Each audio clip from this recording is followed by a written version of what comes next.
This is my town, this fabulous city, this inspirational town. 94.5 3WS. On the phone with me is a man who is loved by millions and is one of the world's most, one of the all-time best-selling recording artists of all time, Barry Manilow. It is an honor and a pleasure. Thank you for phoning. Thank you, Johnny.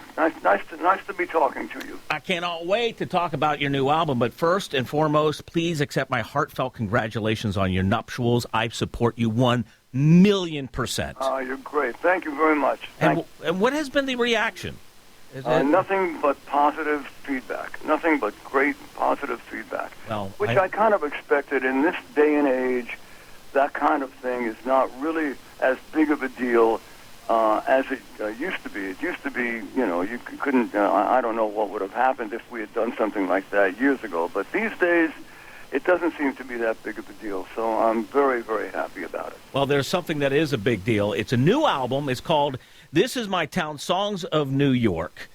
You have a particular lyric in the title track, the clip we just played. You say, this is my start, this is my home, this is my heart. To me, that is the heart and soul of this whole record. You sing it with such passion and conviction. Am I wrong? You're right. You are right. As a matter of fact, when I sang these lyrics, when I wrote the melody to Bruce's beautiful lyric, and it was great, and I was very happy with it. Then I put my headset on in front of the microphone, and I started singing these lyrics, and I kept breaking down on every lyric. I'd have to stop and pull myself together, and then I would sing again, and I'd stop, and I'd pull myself together. This lyric just got me in my gut, because I believe every single one of them. Well, your contribution in music is vast, but at least it's known, it's familiar. But maybe not your love of New York in your hometown. Listen, when you come from New York like I did, you are always a New Yorker. Even though I lived in California longer than I was in New York, you just are always a New Yorker. I talk fast, and I walk fast, and I think fast, and when I get back to New York, I just feel like I am home. I don't feel that way out in California. I feel that way when I go back to New York. My family and my friends and, the memories of growing up there, you never leave it. It never leaves you. Well, speaking of your memories as a kid, what is your first music memory of New York? My grandfather, when I was about 3 or 4 years old, they always knew that I was musical. And he took me to Times Square, where there was a little recording booth for 25 cents. You could stand there, put your quarter in, and sing or talk, and then they would give you a scratchy little record to take home. And Grandpa took me to this little booth and put his quarter in and said, "Sing, Barry," and he wanted me to sing "Happy Birthday" to my cousin. And I froze. I froze in front of the mic. And there is this adorable record of Grandpa trying to get me to sing "Happy Birthday," and I won't do it. And now and again, I actually play that record in my concerts because it's really sweet. And it's something that, that's odd because I wouldn't sing, and now you can't shut me up. What kind of music, what did you listen to on the radio as a kid? Well, I listened to what my folks, were playing. I was raised by my grandparents and my mother. And my mom was very, very musical, very musical. And so when I was very young, certainly I was listening to the pop music of the day, which was the Andrews Sisters and the big bands and stuff like that. I was born in the 40s.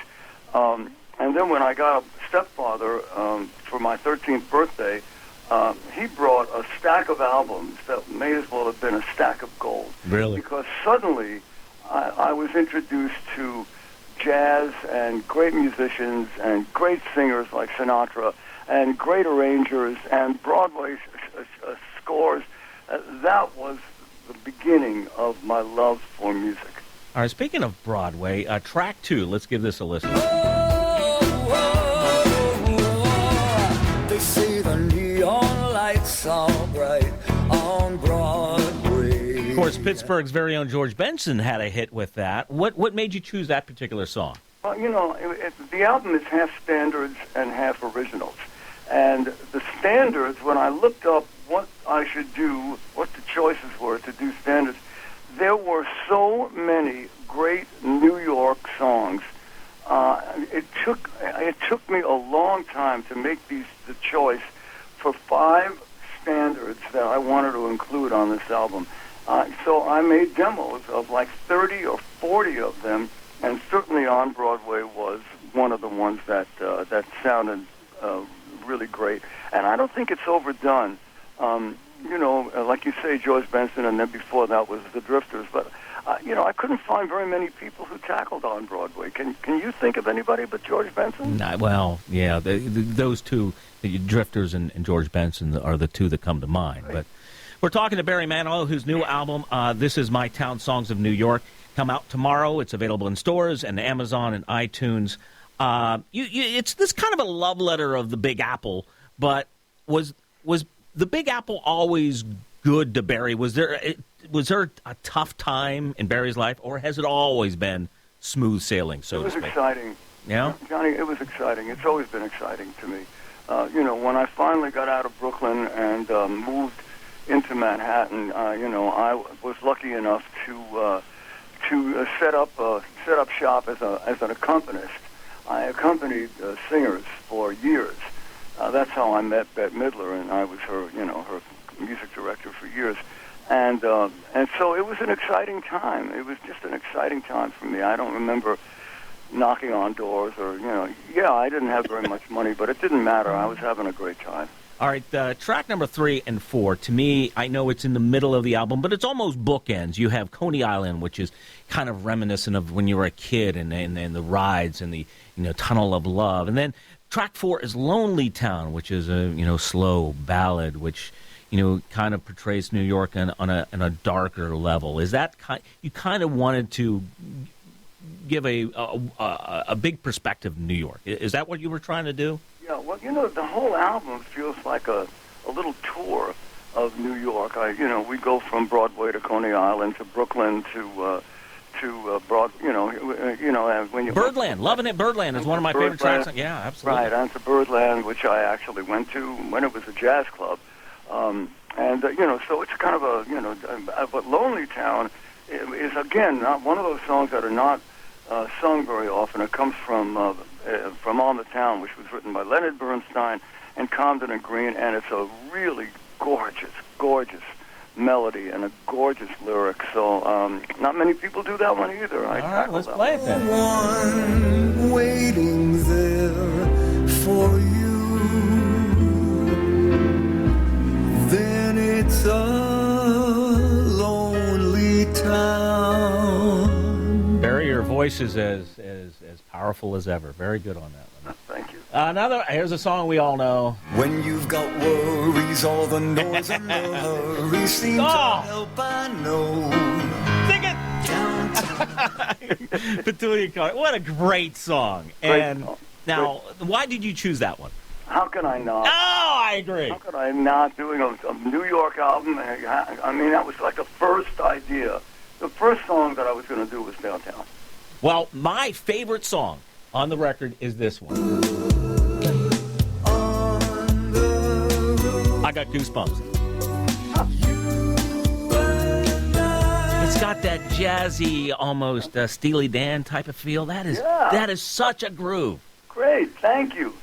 And then I Dig New York, and then a song it's a virtual duet. And I have to ask, is this a leftover from your Dream Duets album? No, it wasn't. But, I loved his version of the Brooklyn Bridge, and then I tried to do my arrangement of the Brooklyn Bridge, and everything I did could not top what Mel Torme had done. Okay. I arrange my own stuff. I arrange stuff for other people, but I arrange my own stuff.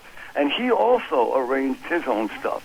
And so this Brooklyn Bridge, he did it perfectly. And these days we can take the vocal off of a classic song and just do a new arrangement underneath the vocal and make them into duets, which is what we did with this one. Well, hold on to your seat. You're going to love this. If you've been a rover, journeys and flies over the Brooklyn Bridge.